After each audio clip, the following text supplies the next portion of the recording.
3, 2, 1. Maybe. There it is. Welcome everybody to another episode of Puget Systems Podcast Live. Oh, now I hear myself. Hang on.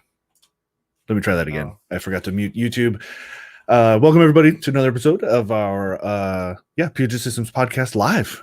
Since we're doing this just on Fridays now, and we're having kind of a potpourri of content on our Friday streams now. I'm still thinking of a name that sounds good and rolls well, but I'm really excited. Today is going to be a really cool one because we're actually getting to show off a little bit more of, I guess, how we work with some of our customers and get an idea of what their performance gains are going to be like with our systems.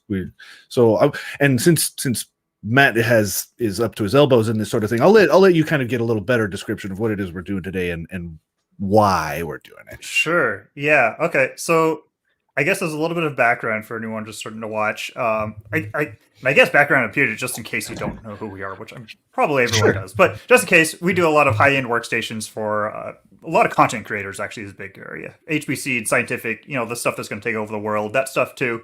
But content creation is a big one, and we kind of have. I mean, I don't want to call them. Well, I don't know what the right way even to say. We have some customers where like their workflow is pretty normal or standard. It's things we're used to. It's things that a lot of people are doing. So like, we don't need to know much more than what they're doing in order to tell them like, yep, this is exactly what you want. And then we have some other customers that are either pushing the boundary of like, technology or cameras, or they're doing something unusual or something like that, where there's not really a standard, like we know exactly what the answer is. So yeah. For those people, we also offer another service that lets us, like, basically they send us a project, a test project or something, and then we can look at it and say, okay, well, based on what we saw, we tested it on a few different things, and this is exactly what you want. That's typically customers who are looking for very high-end machines, because it's, as long as you're, I don't know, maybe even under like $6,000 or $7,000, like usually it's like you're going to get the best thing for your application and you're going to be pretty much okay within a few different things. But once you get beyond that, you're talking, well, okay, I'm going to spend $15,000 or $20,000. Like, you want to know that it's exactly what you want. Right. So we've spun up a new service, and I forget what it actually is. So don't take me on what it actually is, but I think it's like, we do charge an amount for it, but the first set, as long as we're only doing one set of testings, I believe the cost of it you can apply to the cost of the workstation. So okay. In essential, cool. It's basically just the way that we can make sure that if the performance isn't what you want and you don't end up buying, that we're not out just all that time that we spent. Right. Is basically what it is. It's just to protect us against that, because that's happened sometimes, because people get it in their heads like, oh, well, there's this new technology, it's going to be so much faster for what I'm doing, and then we actually look at it and it's like, well, no, because it's single-threaded. Right. Something like that. Yeah. So, I mean, in the end, it's good for everybody, because the customer doesn't spend, tons of money on something that's not actually faster. They're not disappointed when they get the system, and, we don't have to deal with any of that well, and it afterwards. I feel like it's good data collection too. It'll inform, it helps us help the next person, or exactly. Down the line. So it's like, oh yeah, we've done that with this other customer, and so now we have a little bit better idea of how to help you.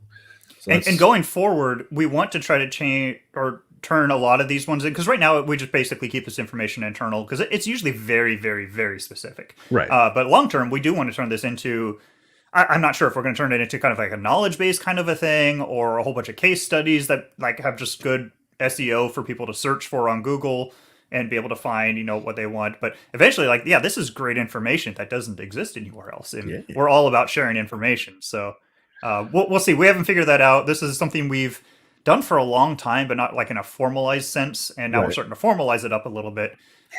So yeah, we want to look at that. And for anyone on the stream, we are still taking, completely open questions. Like the testing I was going to be showing here is not going to take the full hour, so we can absolutely take any questions you have about, whatever as we go.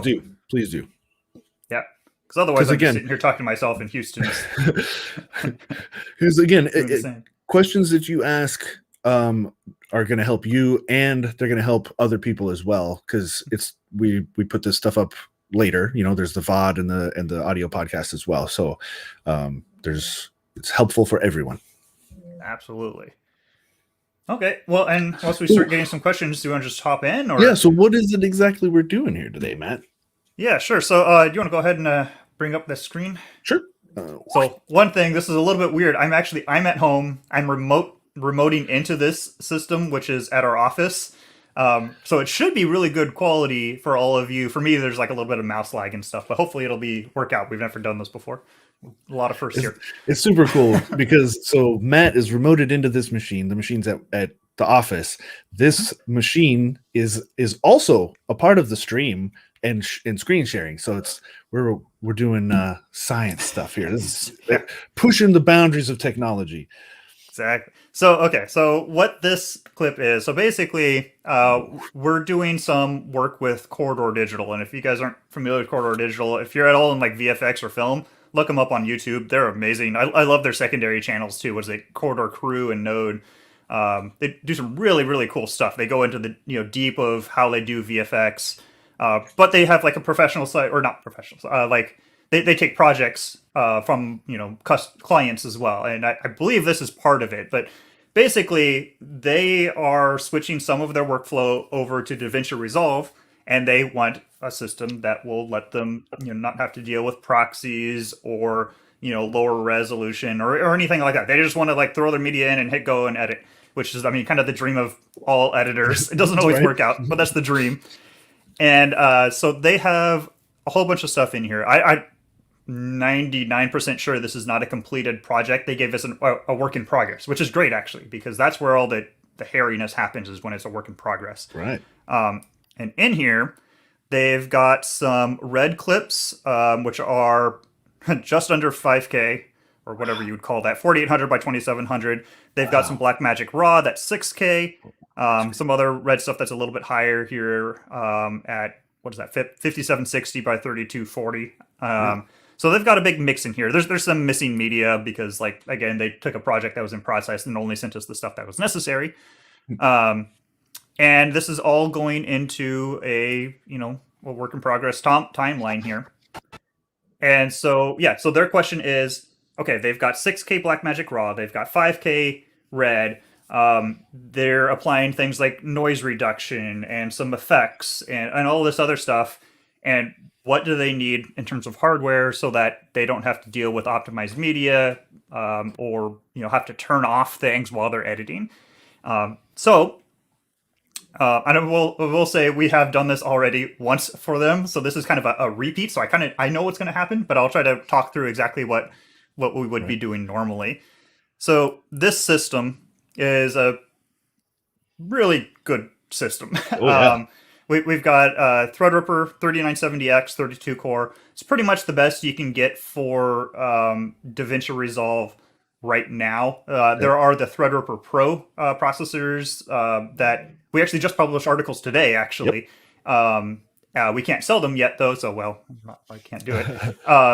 And those ones are a little bit better in some situations. So we might find that, like, I don't know, whenever we can sell that, for the people who have the budget for it, Threadripper Pro might be the way to go. But for now, 3970X. And then RAM amount doesn't really matter. We're not doing anything large. So we just have 64 gigs in this one. We probably would jump up to 128 gigs since they're doing 5K and 6K. Mm-hmm. And then on the GPU side, that's really a big importance for Resolve as well. CPU, you absolutely need a nice beefy CPU. Mm-hmm. But GPUs are what do a lot of the things like noise reduction, debayering of red footage, open effects and things like that. So we have three 3090s in here. That's actually the most we sell is three 3090s, because the problem is if you try to add a fourth, the power draw. It's not the cooling. Cooling is actually okay as long as you're using blower style cards. It's right. The power draw.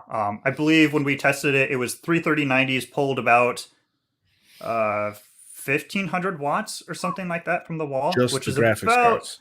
Pretty much just graphics cards. The CPU wasn't anything high end. We didn't have a whole bunch of RAM or anything. So that's pretty much like, that's about the limit of what we want to do with a 1600 watt power supply. Mm-hmm. And four GPUs were pulling, I think it was like 1750, again, without like a high end CPU or anything. So at that point, you're pushing the power supply beyond what it is rated for. Yeah. And like in terms of amperage, like what is that? Like let's see, so 750 watts, A lot. 120, that's A million. 14.6 amps. Ooh, So that's then right you on the also razor's edge. yeah, razor's edge of like 15 amp electrical circuits that people have in their home or office. Plus, like they still have to plug in their monitors and their speakers and their external drives and their everything else. So it's just too much. Heck, a So 40-watt light bulb might push you over the edge. yeah, exactly. So that's why right now we're limiting to 3090s. There is a new video card from NVIDIA, the A6000. It's not Quadro anymore, but it's basically Quadro A6000. Performance on that card is pretty good. It's very expensive, but we might be able to do 4 of those. So for the people who literally have no budget, we might be able to get a little bit more performance than this system right here. But this is kind of the edge of what is feasible today.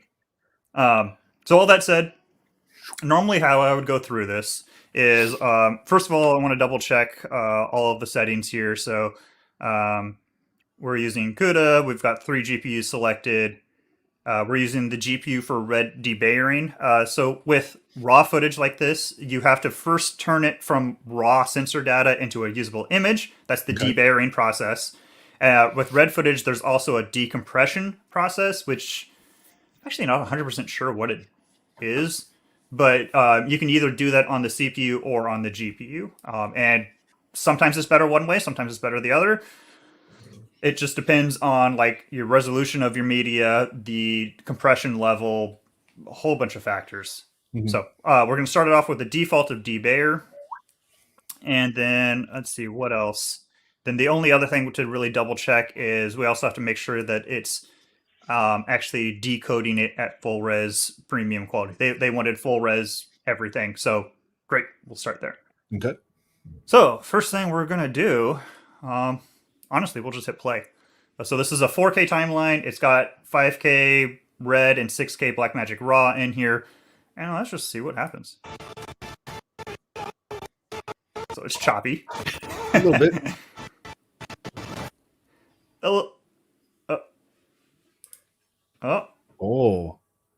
Oh, that has not happened. This is what happens when you go live. Wow, that has actually never happened. I did this testing for so long and it never had any issues. That's hilarious. That is absolutely hilarious. It actually hit not responding. Wow. Well, I guess we'll kill that and we'll bring it back. Yeah. and I have to say, like, we were playing around with this just a little bit before the stream, and it was fine. So, but these things happen. Yeah. I mean, well, yeah. Why we anyone do this who's sort of used, anyone who's used Resolve or any Adobe or anything, like crashes are not that unusual, especially when you're pushing it, this far like this. Yeah. Okay, so let's jump back in. We're back in. We're back. Okay. Let me turn back on timeline. Who wants to bet that it crashes? We'll continue from there. But basically, performance is not that great. It gets a little bit better here in the middle, where we're using Blackmagic Raw and some DNX clips. Okay. But basically, it's really poor. And one of the worst ones is actually this one we're on here right now. I'm going to turn off audio so we don't just get that. But if we hit play here and we loop it, you can see, we're getting like 9 FPS. Oh. So that's not great. Like, they're not going to want to edit this. Right. And looking at this, there's a couple of things I think I'm going to do. One, I want something that's longer than just, a really short clip. So I'm actually going to expand this out a bit.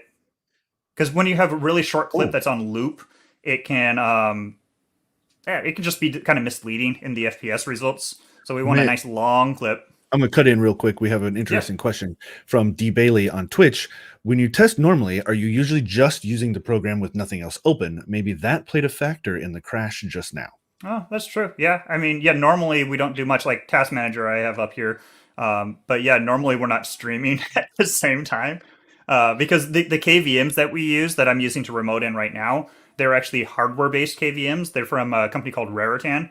So they basically look to the computer like a keyboard, mouse, and video input. So they're an external box that you plug in, and it handles all of the processing and everything itself. So we're not actually loading up the system at all, even when we're remoting in. So yeah, this is definitely being pushing the system a bit more than it normally would, which I guess we'll see if it affects any of the test results, because I know what it should do. But at the same time too, like having extra things open, that's kind of real world. So I don't like try to close things, but I kind of, I don't want like virus scanning running at the same time. Sure. But okay, so what we got here. So I don't think anything's really going to change. It's still going to be 8-9 FPS, which you're not going to want to edit that.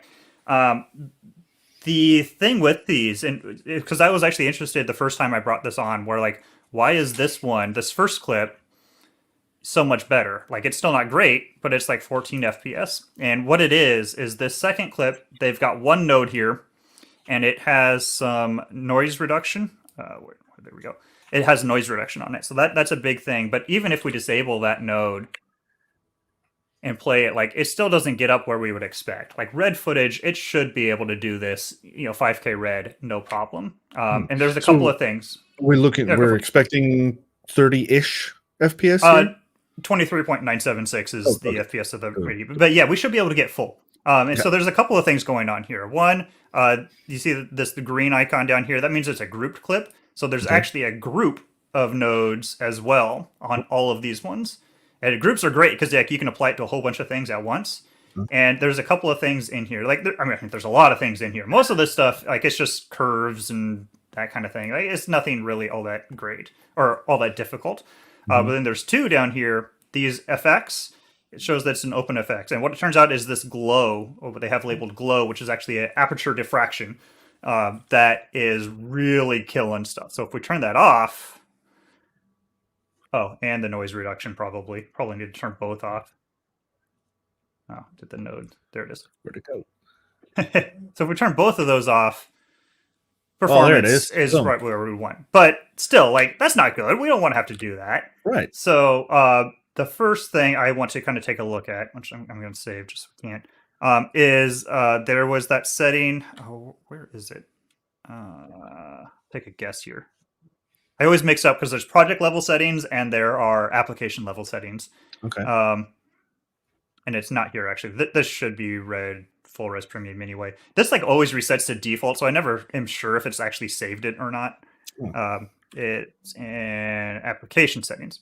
So using the GPU for red, because if we play it here, and we look at the system load, the GPUs are only at like 40%, which they're 30%. Like, that's not that much. But what's weird is the CPU is also not all that loaded. Like, not even one of the cores is fully loaded. So there's something that's like one of the cores kind of jumps around a little bit. But so like something is holding things back here. And it's not CPU, it's not GPU, it's something else. So one of the things I want to do, is try changing it so that the red footage, the decompression and debayer is being done on the GPU. That might help prevent some like back and forth between the CPU and GPU. Fortunately, every single time you change a setting, you have to relaunch Resolve. Oh. So we'll do that. All right. We'll relaunch. You saw the Mars landing, right? I did. Someone scheduled a meeting for right during it. Oh. So I was not as useful in that meeting as I normally am in meetings. Because I might have had, like, on my outside monitors, different things going on from the Mars rover landing. I'm really excited for the video to come back of the landing. Oh, yeah. It sounds like that'll be back probably by Monday. I saw a shot from, it's like looking down from the sky crane at the rover. That's so neat. I just love the space stuff. Yeah, I watched their press thing this morning with like a bunch of people. It was really interesting. Okay, well, back to this. Resolve is open now. Yep. Okay, so basically we've done the exact same. We've got the same things. We've got the noise reduction still on. We've still got the glow effect. The only thing is now we're using the GPU for debayering and decompression. And if we hit play, we're getting near full. Much. Yeah, near full. And like if we go back to this first clip, which didn't have noise reduction, it's great. I mean, it's a second long, but it's interesting to see too that it seems like only one GPU is really cranking to the max there. On this first clip, yeah, and that's because, well, I Yeah, thought but the thing I is, saw CPU 0 go up to 90. yeah, it's probably jumping a little bit, but I think a lot of it is actually see how we're maxing 2 cores. It's Yeah. jumping around again, but so a lot of it's CPU. So a lot of it seems like you go on the internet and you hear people talk about performance and Resolve. The answer is always get more GPUs, get more GPUs, and like that helps in very sterile environments. Like if all we had on this clip was noise reduction, that would be true most of the time. Like, yeah, more GPUs, more GPUs. But you can see, like, when we have a real timeline with a whole bunch of nodes that are all like mixing together, splitting, coming back together, and all that, the GPUs are, yes, still doing the grunt work, but the CPU is still doing a lot too. So you need to make sure that like the CPU does keep up. And as you're seeing on this one, a lot of times it's not just more cores; it's the right good cores, Right. fast cores.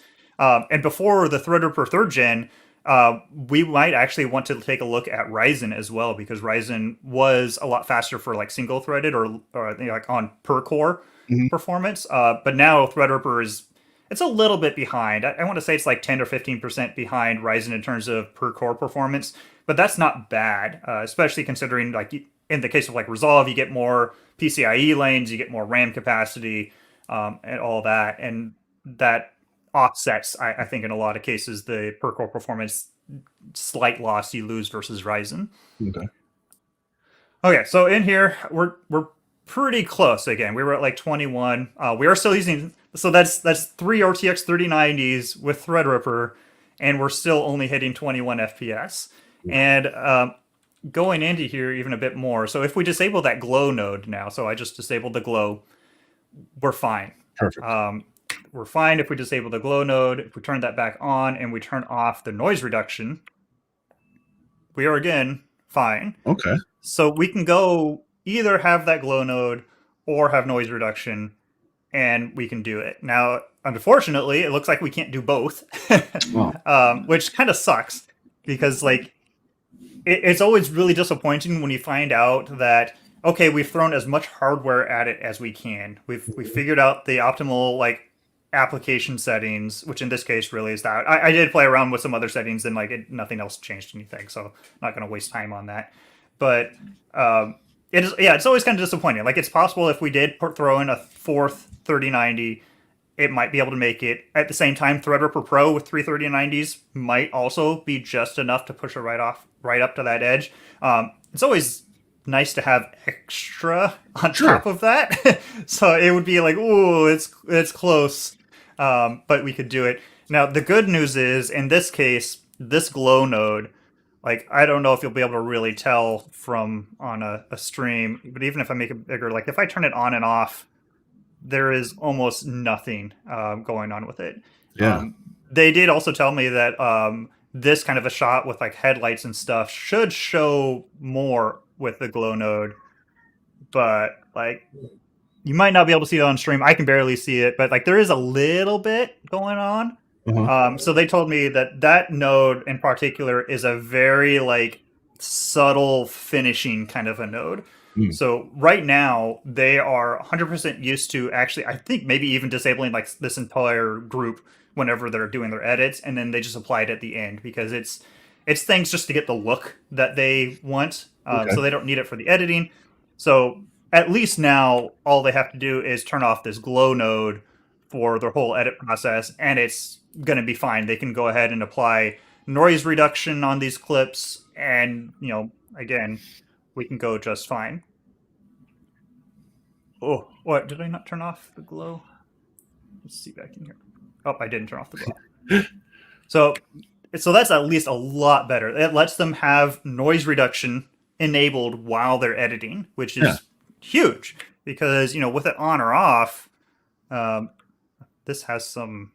Here, let me go ahead and just add a noise reduction node just by itself. Blah, blah, blah. I don't actually use Resolve all that much, so I'm a little bit slow here. Sorry if you are someone who's actually in Resolve and you can do this way faster. So so just with noise reduction on, but like if we turn it on and off, like it makes a little bit of a difference. And if you were going to be doing color work, like you probably would ideally want to have it on. Like why not? Just real quick, MPR 1999 from Twitch is asking, how many PCI lanes are the GPU using? Is there any difference between PCIe 3 and 4? So these, let's see, Threadripper supports 64 lanes, so these all should be at X16. Gen 3 versus Gen 4. Last time we did testing, specifically looking at that, it wasn't a big deal. I might even be able to. That's my recollection as well, is the margin of error. Yeah, it was. Yeah, there we go. Now we haven't done that in a little while. That was with the 5700 XT, I think, which was the first Gen 4 GPU, and actually that is a little bit. What is that, 5%? So right. A little more. That's something. And the GPUs these days are way faster, especially if you're talking the NVIDIA cards. Oh man, the 5700 XT honestly is AMD GPUs in general are not particularly good for content creation, whether it's Resolve, the Adobe suite like Premiere Pro or After Effects. They're not great. So NVIDIA is really the way you want to go. And with these newer cards, it probably makes a bigger difference now. But alongside that too is always keep in mind the entire platform. At the time, we were talking the Ryzen or Threadripper platform versus Intel, because, well, yeah, sure, Ryzen and Threadripper have Gen 4 and Intel doesn't. But at the same time, man, those CPUs are so much faster than what Intel had with the latest Ryzen and Threadrippers that it's almost a moot point.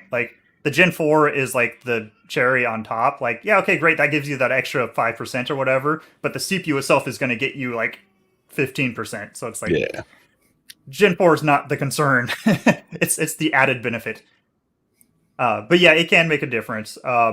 That's another area where we're kind of interested in Threadripper Pro as well, because Threadripper Pro has 128 lanes of Gen 4, which honestly, if you're on the stream when we first started, we were talking about how we can't do 4 3090s because the power draw is too high. So having 128 lanes versus 64 isn't all that big of a deal when it comes to GPUs, because either way, you're only going to need, 16 times 3? 48? Is that right? 32. Yeah. Mm-hmm. 48. You're only going to need 48 lanes, which leaves you, 16 lanes for your NVMe drives, maybe a deck link, all that kind of stuff, which is usually fine. But if we can do something like quad RTX A6000s, or even quad 3080s might actually be faster than triple 3090s. There's not a blower style card yet, so you don't want to do it. But if that does exist, we might find that, yeah, having those 128 lanes for Threadripper Pro is really nice, because then you can run all 4 GPUs at X16, and you can do 2 or 3 NVMe drives, which is becoming more and more common because NVMe drive pricing has been just dropping. The reliability is terrific now. When they first came out years and years ago, they were higher failure rate than SSDs, SATA SSDs. These days, they're the same. So yeah, you could do 2 or 3 NVMe drives. Have a nice dedicated cache drive, a dedicated OS drive. Heck, a nice one of those 4 RAID jobbies that go into PCI slot. Yeah, you don't really need that maybe for content creation not with as well. No, not if you're taking up all your slots with graphics cards either. So yeah, that's true too. Yeah, it's also funny how storage. We get questions all the time of should I RAID my NVMe's for Resolve or Premiere? And it's no, there's no point. They're so fast that your CPU is the bottleneck. Even things that people think oh, my storage will be the bottleneck, disk caching kind of things. It's oh yeah, you only need a super fast drive, but yeah, these days, NVMe drives, you can get a Gen 4 drive that's 7 gigs a second, 6 or 7 gigs a second. Your CPU is long the bottleneck well before that's a problem. Man, it's insane. Yeah, that's crazy. Which is wonderful. I love it. Yeah, I think it's so cool. Okay, so kind of going into this again, because unless we have any questions going on, because we'll keep taking questions. Otherwise, I'm just going to keep showing off kind of what we're doing here with this corridor thing. Yeah. So the other thing I wanted to see is, now that with the glow effect, this aperture diffraction off, we can get full FPS. Then the question is, well, okay, do we actually need 3 RTX 3090s? Can we get away with just 2? Because if you can meet the requirement of the customer or the client, whatever, the end user, and keep it less complicated, Yeah.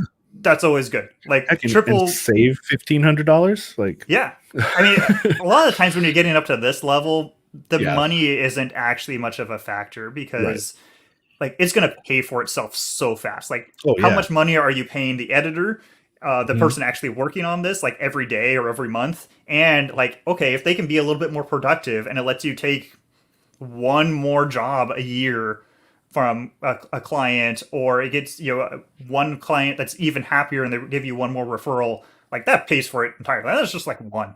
Right. So a lot of times, again, at this level, there's large enough budgets that you can, it's basically whatever will get the job done in the most efficiently, because the workstation is such a small part of the cost. Man, I wish that was true for everyone. Like, right. I wish, but I know it's not. But in this case, it kind of is. So yeah, what I'm gonna do is I'm gonna turn off one of these GPUs. So we'll just be doing dual GPUs. We'll just be faking that we just have two cards in here, which unfortunately means another. Does turning it off in the software, is that equivalent to physically removing it? There isn't any. In this case, yeah. Okay. There are times where we do have to physically remove the card if we're worried. The main thing is if it's going to affect how many PCIe lanes are being sent to the card. In this case, they're always going to be x16, so it's like, it doesn't really matter. But if this was like a Ryzen platform where there's only... How many lanes does Ryzen have? 16 lanes or something? I'm just a social media guy, man. I don't know. Ryzen doesn't have nearly as many lanes, so like having 3 GPUs versus 2 is the difference between running them at like X8, X4, X4, or X8 versus X8, X8. So that can make a big difference. I'm not sure. Maybe Ryzen has 32 lanes. Now I need to look it up. Normally we don't use Ryzen for like high GPU stuff. Oh, it's 24 lanes. That's even weirder. 24 lanes. Odd number. I mean, I get it though. That's actually a good number if you ask me, because that lets you have an X16 GPU and then have another 8 lanes for like 2 NVMe drives. That sounds awesome, actually. That's really nice that they have 24 lanes instead of just 16. Because really, Ryzen, the workflows you're using Ryzen for, normally you don't have more than one GPU. Sometimes you do, but usually it's just one. Okay, so we're down to just 2 GPUs here. The glow effect should be disabled still, and we're actually still at 23.976. So let me double check that. Yeah, glow effect is still disabled. And so really we should be able to come back here to the back, turn off loop. Heck, I'll turn the audio back on even. And it should just go. Oh, really, really long. That one that we extended. Yeah, it's great. It might be a little choppy in the stream, but if you look at the FPS, it's full green the whole way across. So without that glow effect, we can do 2 GPUs, and it's fine. In fact, let's go ahead and let's go down to 1. And we'll see. So that's with noise reduction, red 8K, or not red 8K, red 5K, and Blackmagic Raw 6K, and 2 3090s is plenty for live playback, even with open effect or little bit of open effects and noise reduction. That glow is it. I mean, I'm not very knowledgeable in all of this, but it seems like it seems odd that slight effect is so difficult. Yeah, and it's sometimes just the ones you don't expect. Again, noise reduction is a big one that people always talk about, probably because it's one of the most common things you're going to be doing. But yeah, some of those open effects are just way harder than you would think. Yeah. And it just comes down to the math behind it. I'm not familiar with all that. All I know is like, oh yeah, that one's really, really tough. A lot of times like blurs, like if we just go into the open effects, there's like blurs. Blurs usually aren't too bad. There's color space transforms that aren't like anything. But yeah, a lot of times like these like lens flares and glows and stuff, which funny, there's an actual glow effect. They named their node glow when it's actually the aperture diffraction. But yeah, so those things are tough. And it's not just like DaVinci Resolve. Like DaVinci Resolve is a weird one because people talk about how well optimized it is for the GPU because like it scales decently well. But at the same time, like you need that high-end hardware to kind of keep up sometimes. There are times that you can do similar things in like Premiere Pro, and with lower end hardware, it'll be just as fast. Other times it'll be the opposite. It'll be way, way worse. Huh. It was really only until recently that a lot of things have gotten way better in Premiere Pro. We're kind of getting off on a tangent here, but as soon as they added GPU decoding and encoding to Premiere Pro, that closed a big gap. Like not on like the effects side, but on just like the actual editing side. Mhm. Oh man, that vastly improved Premiere Pro. Now we're dealing with issues where hardware decoding, not all like flavors of like H.264 or HEVC are included. Like some hardware can handle some types. Like a lot of times it's the color depth. No, The the like 422. 422, 420, 444. Yeah. And like depending on what like hardware generation you have, like it's different. And I don't think anything supports 422 for some reason. I don't know why. Like a lot of stuff will support 420 and 444, but not 422. There's got to be some like math reason behind it. Yeah, that's But yeah. Okay. Well, we're back in here. We're gonna again go into this second clip. Glow should still be turned off. We're down to just one GPU now. Right. Okay. We'll loop that. And that is not quite keeping up. Yeah, but not terrible either. It's not terrible. And if we turned off the noise reduction, it should be 100% fine. Yeah. So it's just, well, I guess we'll try to see. We'll see what happens with the glow on noise reduction off. So it's definitely for corridor in this case. Yeah, that's bad. Wow. For corridor in this case, 2 GPUs, 2 3090s is really the, I guess what we want minimum, in order to get them the workflow that they want. I believe in this case, because this is actually a system we're going to be doing with them in the future. I don't know if I'm supposed to say that. Whatever. We will be. So watch for that in the future. But we're going to be going with triple 3090s just to give that extra little safety net, because like, well, what if they decided here that they weren't going to do just one, they were going to do, I forget what the hotkey is for a splitter. Maybe they want to do a splitter node, and they're going to go, so they're going to separate out red, green, and blue. Can you just like copy a node? I don't actually know. Delete node, add node. Control C. I don't know.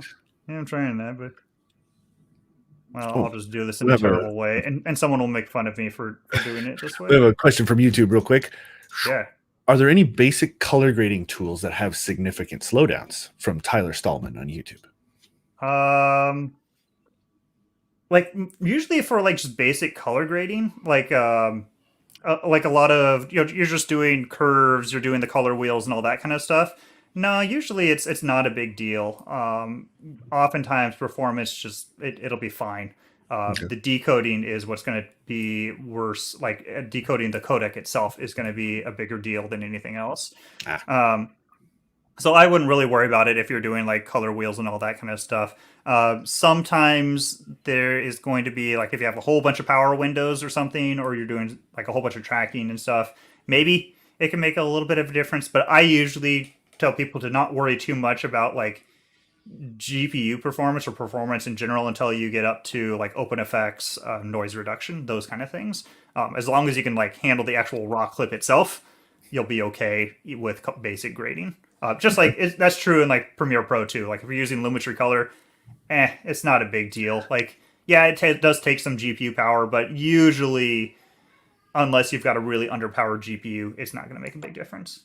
He added a little extra. He says transforms, masks, and LUTs are on every clip all the time. I just don't know if there's a speed bump to avoid.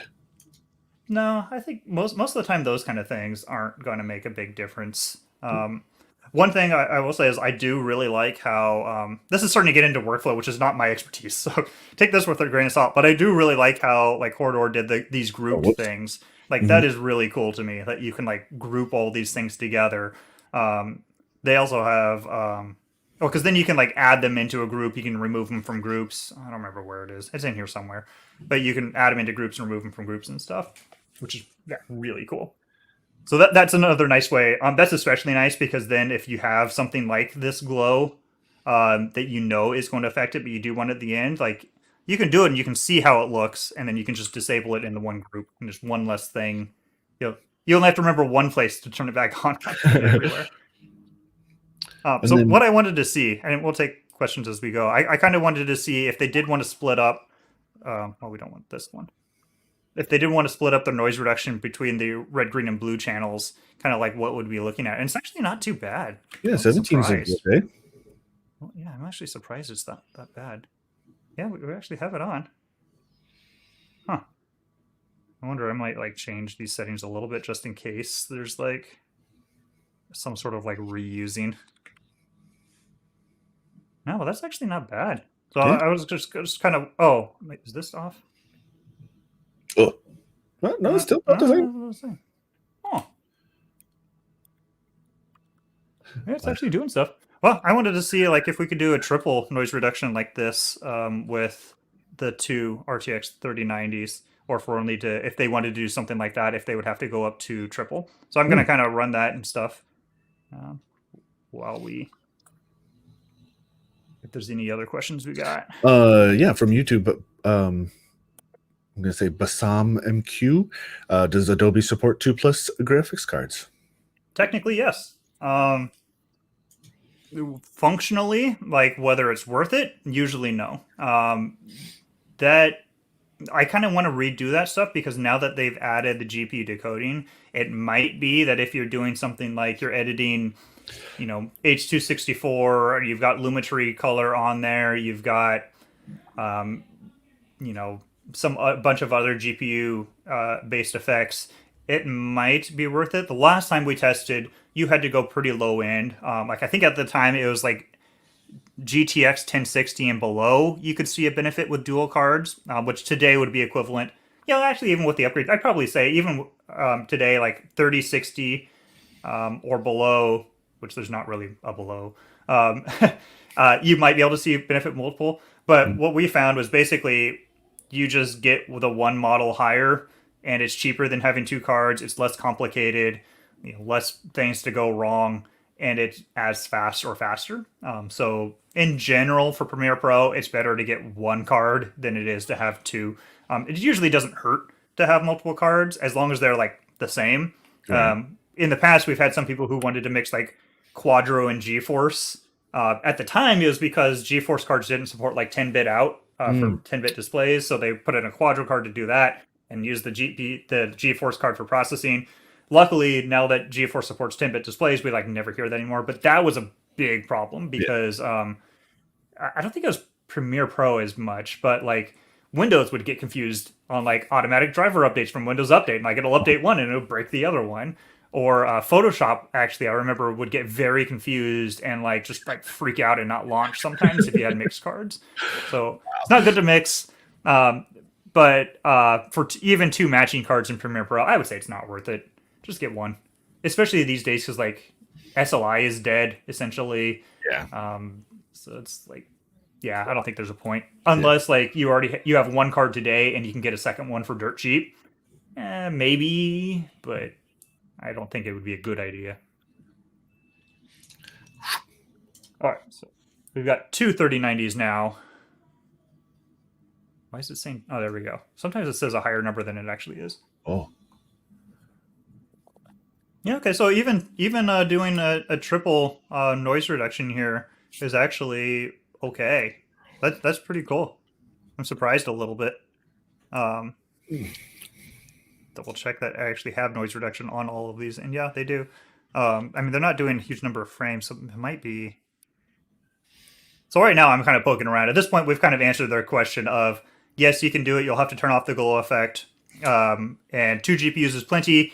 We're going to go 3 so that you have extra leeway, because I mean, right now they're shooting in Red 5K and Blackmagic Raw 6K. Who knows what they're going to be doing? In 6 months, they might upgrade to Red 8K. So having that extra bit of horsepower is good. Oh, there we go. Okay, turning it up to. Oh, did I not even turn this up to better? Did I not do that on all of them? Trying to talk while I'm doing things is not good. So yeah, some better or higher in noise reduction, doing triple, yeah, 2 GPUs is not going to cut it. So let's go up to 3 and reboot again. I wish there was a way to not have to reboot Resolve every single time you change something. Yeah.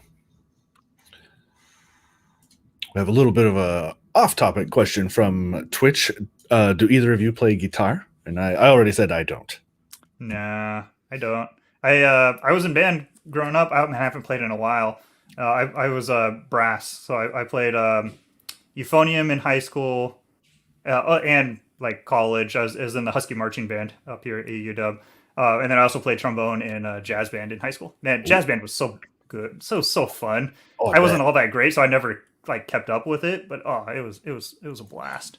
And one from YouTube, Ozgun Alkaya asks, how about A6000? Yes, expensive, but what do you think are the advantages? How is the average GPU memory usage in your tests? Is 24 gigabytes, I'm sorry, bad habits. 24 gigabytes memory always enough for 6K and 8K resolution? Yeah, A6000 is really cool. Supply is like, I don't think exists. We actually have 2 at the office, and we're getting 2 more. I think on Monday we're supposed to be getting in because we want to test. There's a couple of things I really want to test because the performance is actually better than I expected. I'll go ahead and even bring up the article if you want to go back to the. Oh, sure. Let's see. Hopefully there's no hidden pages because I'm on an internal IP. Yeah. Oh, you can see the article that I haven't gotten to yet. Still need to do that one. So the A6000 in Premiere Pro, like that's pretty darn good. So 141 is a very good score. I believe that's equivalent. Did I say in here? What is that equivalent to? I want to say that's between a 3080 and a 3090. Oh man, I can pull up that real fast. Is that for Premiere Pro? DaVinci Resolve. Oh, Resolve. Or at least I'm talking DaVinci Resolve here. Premiere Pro, I don't think it's worth it all that much. Here we go. The 30 series cards.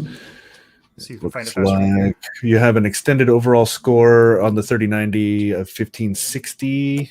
I was looking at just GPU. GPU score 55.7. What? Wow. Maybe this might be a newer test. Yeah. So it looks like 141. So yeah, that's between.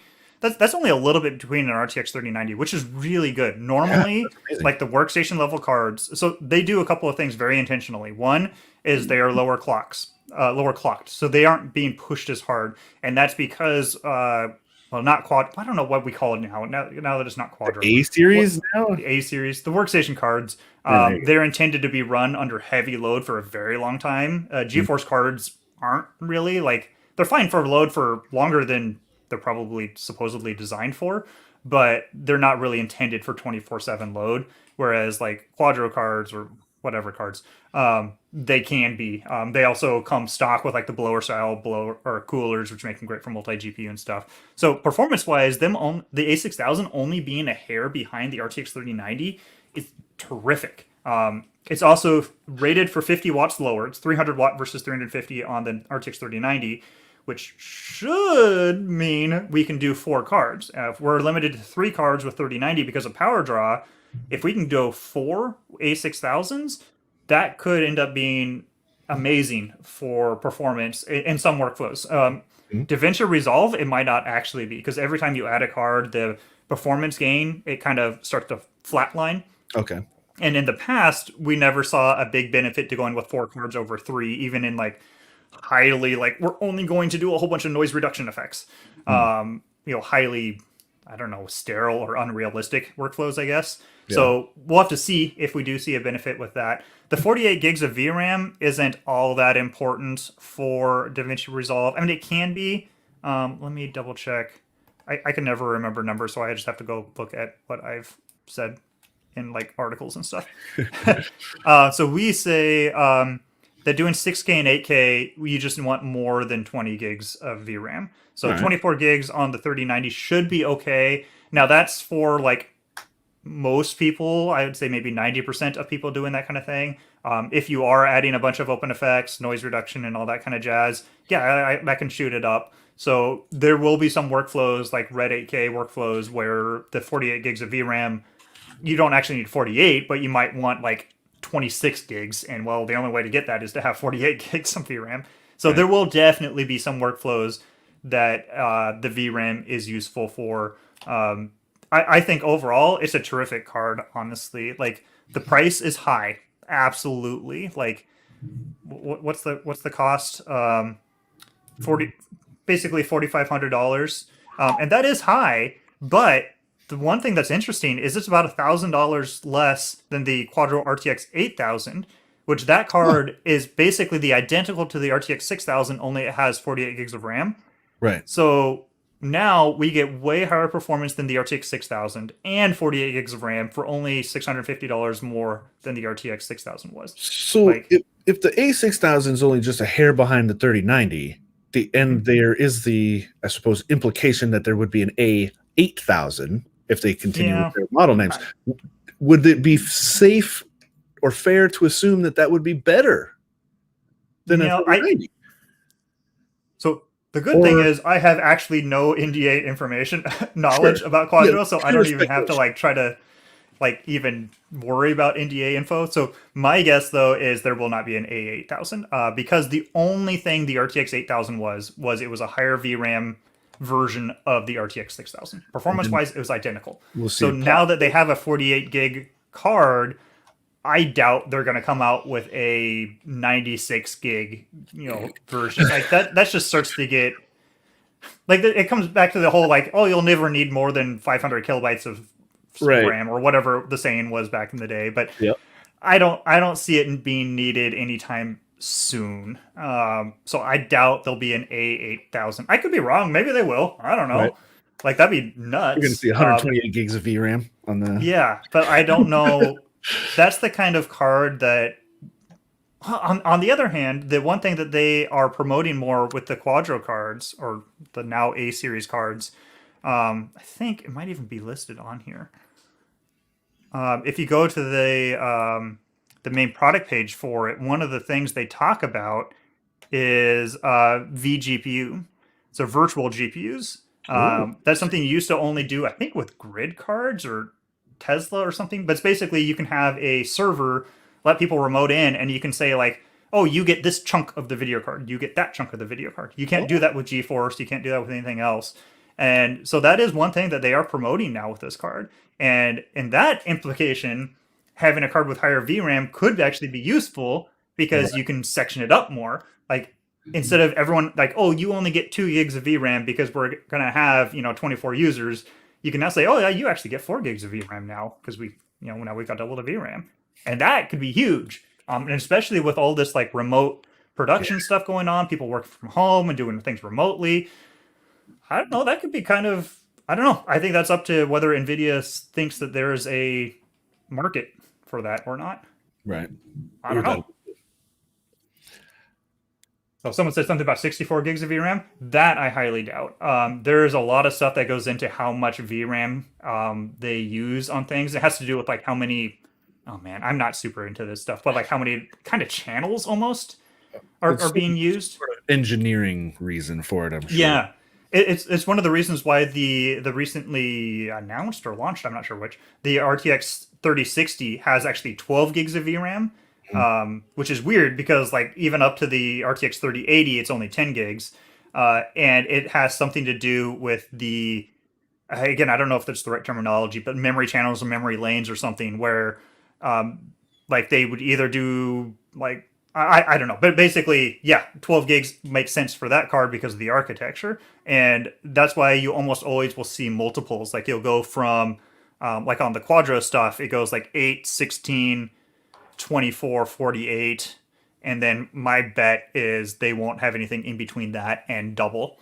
Because at that point, like what's limiting you is the size of the chips. And those are also almost always double, just like RAM. Like you see, well, you used to see 2 gig, 4 gig, 8 gig, 16, 32, 64. Same thing. Like if they can upgrade those chips from whatever they are, 8 gig chips now to 16 gig chips, it'll just double it. But like there's not going to be a 12 gig chip kind of a thing. Then why does my 1080 Ti only have 11 gigs of VRAM? Oh, I don't know. Those kind of again, I think a lot of that stuff comes down to like their 2 gig chips or something like that. Again, I'm not super deep in that, but that's my guess. It's like they're using 2 gig chips and there's 5 lanes or decide. I don't know. It's all good. When do you get an NVIDIA engineer on the stream or something for that kind of a question?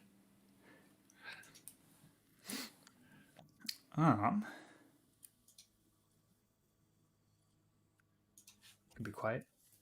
Yeah. Is there any more questions at the moment, or because the other thing I was going to take a look into? Did I already turn on triple? Yeah, I did. So I wanted to see if triple RTX 3090 can handle this red with a whole bunch of color grading and triple noise reduction. Oh no, it looks like I don't actually know if I restarted. It might not actually be using. Of course. We've got talking so long, I don't remember if I actually restarted or not. But it might not be able to handle it. I mean, triple noise reduction it's tough. That's the kind of thing that, like, no matter what hardware you're using, you're probably going to be turning that off while you're editing. Mm. Boop, boop, boop. There we go. Well, I'll just check it out. No, but it's still like 14, 15, 17. So yeah, triple cannot. No. It almost was there.